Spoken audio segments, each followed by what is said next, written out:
Welcome to another episode of Cbus Mob. This is your host, Allison Harrison. I am joined today by Theo Lentz. Theo, please introduce yourself. Hey, thanks for having me. I'm Theo Lentz. I'm going to be opening the ShapeShifter, which is a cocktail bar in Franklinton. Awesome. And you do pop-ups right now, right, Theo? Yeah, so right now, while I'm waiting for the bar to open, I've been doing different pop-ups around town in different bars and restaurants, and each pop-up has its own theme. So I've done like a Waffle House one, eat cheese and thin, stuff like that. So it's been really fun. Yeah. How did you get inspired to make these themed, right? Like, it's just so easy to be like, I'll show up and guest bartend.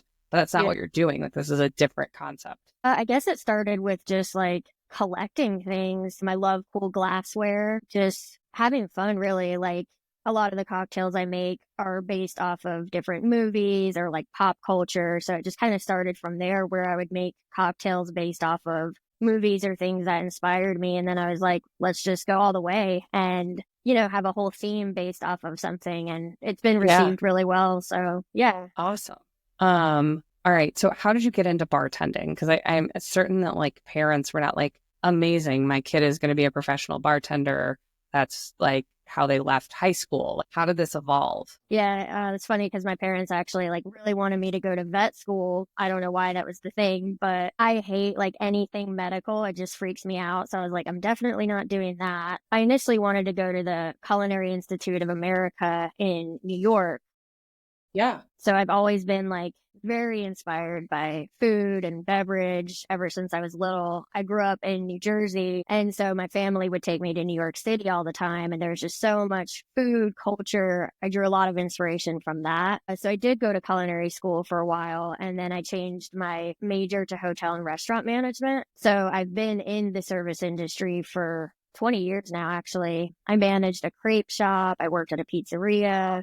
I worked at a bakery, a dessert bar, a New Orleans style restaurant, just kind of all around. And I just always knew that this is what I wanted to do. When I was working at the bakery, it was a coffee shop and bakery that turned into a cocktail bar at night. Oh, yeah. And so I was working during the day as the barista, and all these liquor bottles were in front of me, and I was just kind of bored, and I got curious. So I took this online course called Bar Smarts, and it just kind of gives you some background information about liquor and bartending. And then there was a speakeasy across the street. So I ended up getting a job there as a bar back, and then worked my way up into bartending and management. But that's where I learned everything that I know about bartending. That's awesome. And was that in Columbus or was that in New York? I was actually in Raleigh, North Carolina. Okay. Different region of the country. Okay. Yeah. How'd you end up in Raleigh? When I was 5, my stepdad wanted to open up his own tree care business. And so I moved there with my stepdad and my mom and my brother.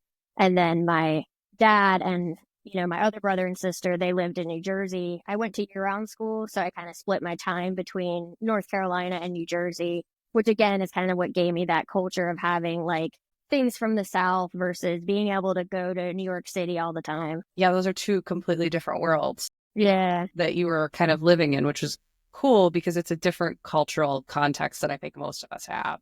Right. So your stepdad was an entrepreneur, it sounds like. Mm-hmm. Did you have that run in the family? Because I think usually so. Does. I mean, yeah. Just watching him start from scratch. I mean, he was a really hard worker, and I always admired that about him. So yeah, I think I definitely got some of that from him. Yeah. All right. So you, at some point you came to Columbus and you were bartending somewhere else, right? You didn't just move to Columbus and do pop-ups, right? Right. Let's talk about the evolution of where you were and how you're getting to opening your own bar, which, by the way, when does ShapeShifters open? Do you have a month? I don't know. It just keeps getting pushed back, honestly, because construction and permitting, I mean, they really don't make anything easy for small business owners. So I've been struggling with that a lot. But to answer your question, so I moved here in the middle of the pandemic. The person I was dating at the time got into OSU's vet program. So it's actually a really difficult time for me because I had come from being director of operations for this New Orleans style bar and restaurant. They had a catering company, an event space. So I was managing all of that, and I really, I was happy in my position, but having to move to a new state where I didn't know anybody, in this industry, you kind of have to like build up your reputation. So it's really hard to just start all over from scratch, not to mention like being in the middle of a pandemic. A lot of bars Yeah. and restaurants weren't even open. So I wasn't able to file for unemployment because I was coming from a different state. I was still working full time at the place I was at in North Carolina because we were doing takeout food and like service relief things for, Sure. people that had been laid off or whatever. So I actually ended up having to work at Amazon for a while, and it was absolutely horrible. I was working in the fresh department. So I would have to like bag groceries and stuff for people who were ordering groceries online. And I would spend like a lot of time in the freezer. My eyelashes were like frozen solid. But anyway, once bars and restaurants started opening up again, I worked at a few different places. I got a job at High Bank. I was working at No Soliciting. And then I finally got the job at Mouton. And that was an amazing place for me to be able to like have full creative freedom. I had an amazing team that worked with me. Then we kind of became known for the crazy and interesting drinks. Like I had a drink called the Gravy Boat, and it was cream of mushroom soup infused whiskey, cranberry syrup, ginger. How do you come up with these ideas? Like, I can't imagine being like, you know what I'm going to do? I'm going to take Campbell's soup and throw it in some vodka and it's going to be great. Like, I would do that and I would make people sick. So like, Yeah. how does your mind work like that? Honestly, so I have really bad insomnia, and sometimes I'll just wake up and be like, wow, I should infuse this whiskey with cream of mushroom soup. These ideas, they just come to me and I don't know why or where. And, I never know if it's going to be good or not, but there's a process called fat washing with liquor. So you can pretty much infuse anything in a liquor. And like, for example, the soup, I put it in the freezer after mixing it with the whiskey, and then it kind of solidifies and you can strain it out so that the product has the taste of it without like that thick texture of the cream of mushroom soup, if that makes Yeah. sense. Yeah, it does. Huh. That's wild. All right. I'm not going to spend the whole time asking you about how you do this because we'll keep your secret secret, but it's super Yeah. interesting. All right. So you're bartending in Mouton and you had creative control and kind of how did you move into like, I want to open my own bar? So that's always been my long-term goal, but I kind of just felt like it wasn't feasible for so many different reasons. I mean, we're kind of our own worst enemy when it comes to doing the things that we want to do. Mouton, I was actually going to take over ownership with Mouton, but the landlord of the building ended up not renewing our lease. So we pretty much got kicked out unexpected, which was really devastating to a lot of people in the community because Mouton had been open for 12 years and tons of people had gotten engaged there, had their first date there. It was just a Yeah, it's a really great spit. special place in the community. So after that closed, I was like, I can't really imagine working anywhere else right now. And what better time to start my own venture than essentially being forced into it? So Okay. kind of felt Yeah. like I didn't have any other options because so many people were looking forward to, what comes next for you and your team. And I was like, well, I have to do my own thing. I have to continue on this legacy that I feel like we've created. That's how I think so many people get into business is that a door closes and this is the only option. Like that's how I started my firm is I got let Right. go and I was just like, well, I don't know what to do. I think I could probably run a firm.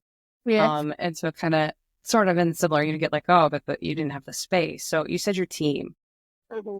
How many team members are you talking about that, help make the gravy boat happen?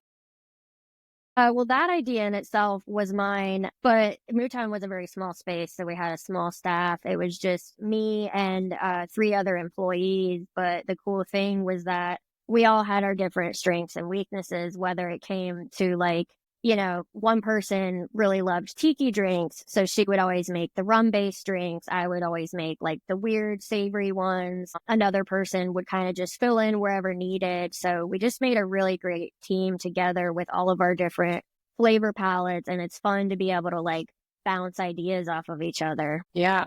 Yeah. And is this team going to hopefully show up at ShapeShifters once it opens? I think so. Yeah, I Yeah. hope so. Okay. And you've explained the concept of this new bar, right? To me at some point, but you want to explain it because I think the idea is give you freedom. You have different themes, but Hmm. you can articulate it much Yeah. better than I can. So the shapeshifter, is going to be shapeshifting essentially. So whenever we feel inspired, to change the menu, whether it be once a month or if something's like super popular, we can hold on to it for a couple months. But the idea is that I really want to transform the space into something different, whether it be seasonally or whatever. So like Willy Wonka theme is an idea I have, like carnival theme, whether we want to do the Waffle House thing again or the Eat Cheese and Sin thing again. I just have so many different ideas, and I know that my team has so many different ideas too. And I think Columbus could really use a space like that where you can just like enter a building and be somewhere else for a little bit. It sounds like it's a little whimsical, which feels really nice right now, like wanting something that's just a little bit of a respite. Right. And even like when we've done the pop-ups, like the staff, we all like dress up. Like for the Eat Cheese and Sin one, I was wearing like a nun costume. For the Waffle House one, we gave everybody that came in a name tag, and people be like, my name is Hash Brown, my name is Over Easy, like stuff like that. And it just makes it really fun. That's awesome. All right. So you said like getting all the permits and building out the space. So like you're leasing kind of a shell space, right? And how does that work? Because I know a lot of business owners go into it and they don't know. So like kind of fill us in on what it's like to do all the TI.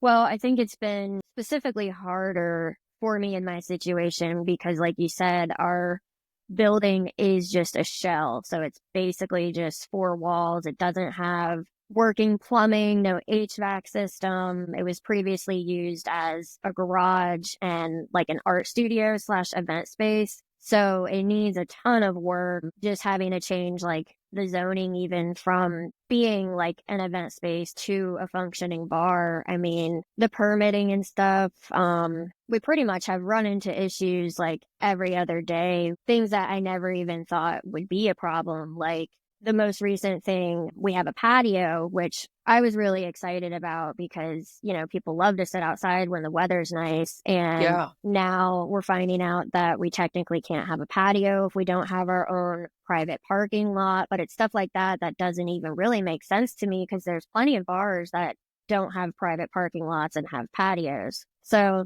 just a lot of like dictation from the state and the city that I was not prepared for. Are you navigating it with like a team, like an architect or a general contractor? I have a contractor, but she is actually from Delaware. So she's surprised. She's like, wow, dealing with like Columbus is totally different from dealing with Delaware. So she's even been surprised about a lot of the issues that we've run into. I actually had somebody complain about the construction, and I had to meet with like a city official. And it's like that kind of made me feel uneasy because it's like, who would complain? You know what I mean? It's just frustrating. Theo, come to Clintonville. I remember going to a meeting because they're building an Aldi near the rabbit rescue. And they had to have a whole plan on how to not disturb rabbits during construction. Oh my gosh. Which makes sense, right? You don't want to but I was just like, man, who thinks of this? And they were proactive about it. But yeah, I mean, neighborhood complaints is a real thing. And that's unfortunate you had to go through it. But yeah, it does happen. Yeah, I think it'll be worth it in the long run, though, because the space that we found is amazing. I think Franklinton's really awesome, and I think that we could use something like that in Franklinton. So I'm really excited about it. I think Franklinton has that vibe of like you can escape a little bit. I don't know why I think that, but like the spaces over there just feel much more light to me. It's inspiring, honestly, because there are so many local artists in that area, and I'm excited to be a part of that community. Do you see that coming as like the new Short North? Because 30 years ago, the Short North was artist and like less corporate is really it. And I wonder if that's kind of Franklinton is kind of bringing that original Short North vibe. I hope so. I mean, coming from Mouton, where I worked in the Short North, there was such a decline in everything in the Short North, really, because when I first started there like 3 or 4 years ago, there was gallery hop, there was all kinds of cool things. And then towards the end, it just kind of was like a lot of crime, a lot of like corporate places taking over. So I think the community of Franklinton is very into trying to keep it more intimate and just kind of like that raw, grungy artist feel. Yeah. All right. So one of the themes of Cbus Mom, right, is we talked about already on businesses. How has, however you identify, like helped or hurt you as you are growing and have this, either the pop-up or getting the building fully constructed? Yeah. Well, I mean, something that I've always struggled with is bartending in general. It tends to be more of a male dominated field. Like I said, when I first started bartending, I was working at this speakeasy, and it took me a long time to kind of climb that ladder of moving from bar back to server. The bartenders, they were all male. They were like very close knit, and I had to pretty much just like push my way in there and prove myself in ways that I feel like, another guy probably wouldn't have had to. But I think just like the lack of respect in general. And I know because I'm like a smaller person as well, people don't always take me super seriously. So I've noticed like when I'm going places to make a big decision or meet with like a business official or whatever, if I'm with somebody else, they tend to look at the other person instead of me. And they're like, no, this is the person in charge. This is the person that's doing it.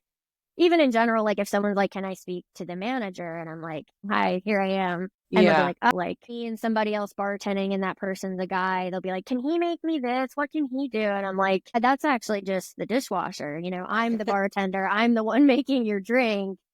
So I think we all experience a lot of discrimination in that aspect. Yeah, but I feel like you've embraced it a little bit now. Like, I'm not talking early years, but like you're taking up space, which is so important right now. Mm-hmm. And so, yeah, I don't know. Actually, something that I liked about Columbus in general and the bar industry here is that it has been really welcoming, and I feel like it's more diverse than I've experienced in the past. So that's been really nice and has made it easier for me to move my way up because people are more like open and accepting and just willing to see what you have to offer. Yeah. Yeah. Well, and your cocktails have to, they speak for themselves, right? Yeah. No one else is like, we're going to open up Waffle House here and you're going to love all of these cocktails, right? Yeah. Do you think that's also part of it though, is because like you had to be so much better that you're like, let me come up with these things because no one else is going to create it? Honestly, I've never really cared what other people think. Yeah. Obviously, if I'm putting these weird things on a menu, like I don't know how they're going to be perceived. And there are a lot of people that are like, ew, that's disgusting. Why would you do that? Like, I don't want to try that. Can I just get an old fashioned or an espresso martini? So like you definitely get that crowd, but I think there is a market here and just in general for people who are wanting to experience something different and branch out. Okay. Yeah, I agree. I think there's a lot of people willing to, especially I feel like Columbus is getting more, I don't say tourists, because I don't think that's right, but I think we're getting just more people in the city. Mm-hmm. So you get a better, wider palette. Yeah. Yeah. All right. So you're doing pop-ups. Are you bartending anywhere else? So if people are like, man, Theo sounds awesome, I want to check out those drinks. Yeah. I am actually working at I Like It Like That right now. I don't know if you've heard of it, but it's a small cocktail bar, kind of speakeasy style as well, inside of Natalie's in Grandview. Yeah. Okay. Very cool. I didn't know it existed. Yeah. And it's really cool because it's female owned, female operated. The chef is female. So I'm enjoying just being in a space like that. That's the opposite of what I was just saying that I've had to experience in the past. Yeah. How have you found the shift? So my firm used to be almost all men and then me. And now we have one guy who works for us and it's all female, and it's a wildly different shift in like how we communicate and the vibe. Like, how has that been for you, shifting from all, I'm going to say testosterone, because maybe folks, how they identify, but very testosterone to a lot less. Mm-hmm. It's just so much more organized, honestly. When I first started, I was like, oh my God, like everything is immaculate. I had never worked at a bar like that where everything was so clean. I mean, they wipe the sinks that we've washed dishes in at the end of the night and like make sure everything is dry and spotless. And that was kind of mind blowing to me. But it took me by surprise, but I really respect it. And I was like, okay, like this is how I want my bar to look. It's really nice to come into something that's not filthy. So definitely the cleanliness and the organization for sure. Yeah, you're making me think. Did you watch The Bear? Like, yeah, he's making everyone scrub the floors every night. And they're like, do we really need to do this? And yes, because it gives you a different environment every day, right? You feel like you're a little more pulled together just with clean space. Is there anything else you've taken away from this environment now that you kind of want to translate into what you're doing at ShapeShifters? Just the standards that they have, honestly, not only with cleanliness, but like we really try to create an experience there for the guests. And a lot of the cocktails, you know, they have stories behind them. For example, right now we have a menu that is based off of this wallpaper that we have.